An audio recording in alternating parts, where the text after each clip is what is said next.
Michigan coming into 2022 had an intense QB battle. You could either take the safe option, Cade McNamara, or the QB that could take you places, JJ McCarthy.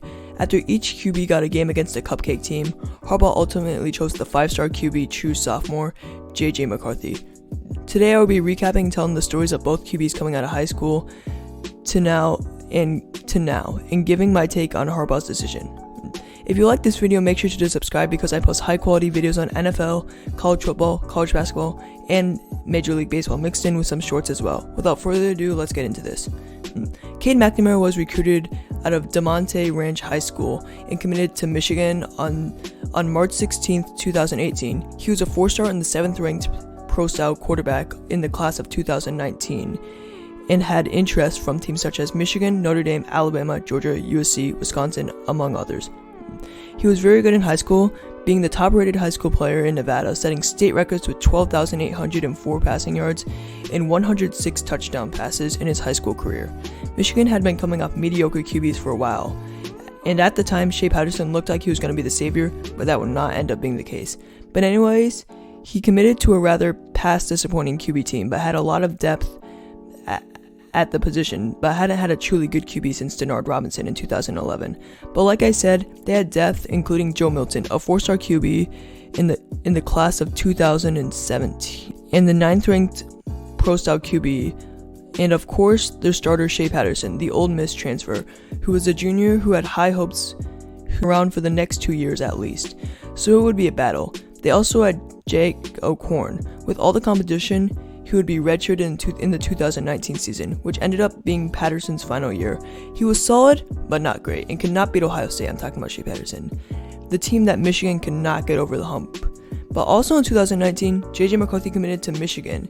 He would need to play another season of high school after his 2019 season, but it was still exciting, as he was a 5-star and the 25th best prospect of the 2021 class and the 5th best QB of the 2021 class.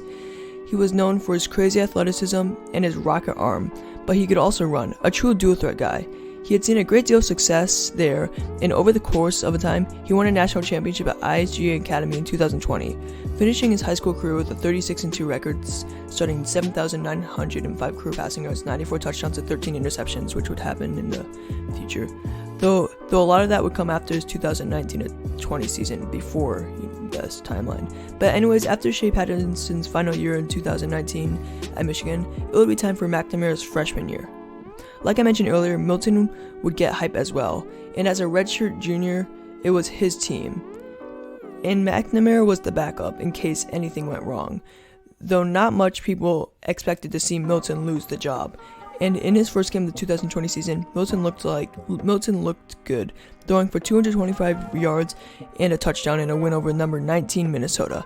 And after that, Michigan looked like they would sail through their 2020 to 2021 season. But a game versus Michigan State, they would lose 27-24, and Milton would be terrible. And the following week didn't help him either, throwing for 334 yards, but 2 interceptions in a loss versus Indiana. Finally, in a game versus Wisconsin, where he had a 47% completion percentage, it prompted Harbaugh to bring in Cade in garbage time, where he would go 4 for 7 for 74 yards and a touchdown. But in the infamous Rutgers game a week later, Cade had his moment after Milton got benched in the second quarter after trailing by 17 points. He would come in guns a-blazing and shine, he went 27 for 36 with 260 yards and 4 touchdowns in a 48-32 3-overtime win versus Rutgers.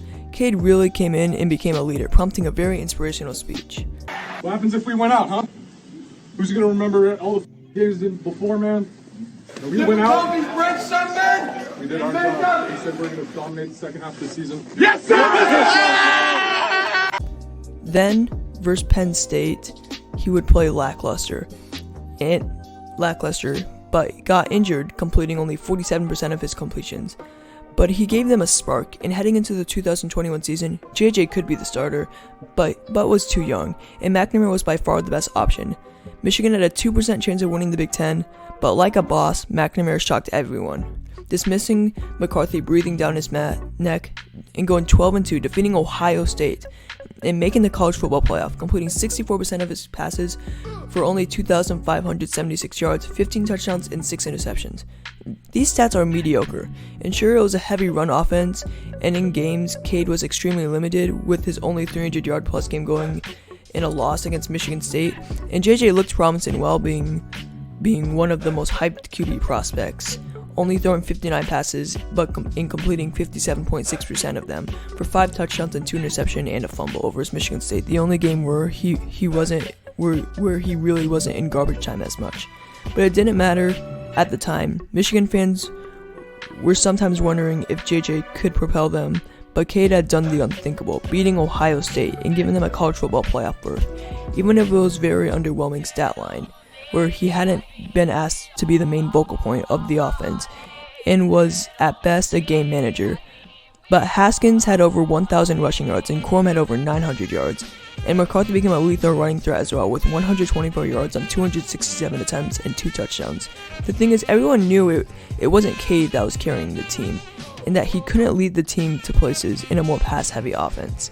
He was a game manager, and he had already lived up to his potential because it was his 3rd year, and mostly did short passes, and it was all the run game that led them to the college football playoff, and Cade didn't have much else to show. Michigan couldn't become a lethal passing team with Cade. While he did the things the right way and took care of the ball, if you wanted to contend for championships, you can't settle for good. And Cade had started all of the games and never showed any elite passing besides the game versus Michigan State's weak secondary. And when JJ was in, he was a lot better. And the game against Georgia was key. McNamara was terrible. The running game got shut down, and he needed to pass. And he went 10 for 19 for 106 yards, no touchdowns, and 2 interceptions. And JJ went in garbage time and went 7 for 17, 131 yards, and a touchdown. If this didn't happen, we would not have known that JJ can outdo him. This was the game versus an NFL defense that JJ outdid him when he got the shot. JJ was hurt for the offseason, so to determine the starter, Harbaugh would give both QBs a start week 1 and week 2 to see who did better. Versus Colorado State, Cade McNamara went 9 for 18 with 136 yards and 1 touchdown, showing once again you can't lean on him. JJ versus Hawaii went 11 for 12 with the only incompletion being a dropped pass for 229 yards and 3 touchdowns and no interceptions. We knew that JJ had what it takes, and JJ won the job. He got named the starter. I will always be grateful to Cade for taking us to great heights, but JJ is a QB that can compete for championships, and his ceiling is just being reached. If you guys like this video, make sure to like and subscribe. Thanks for watching. Go Blue. Bye.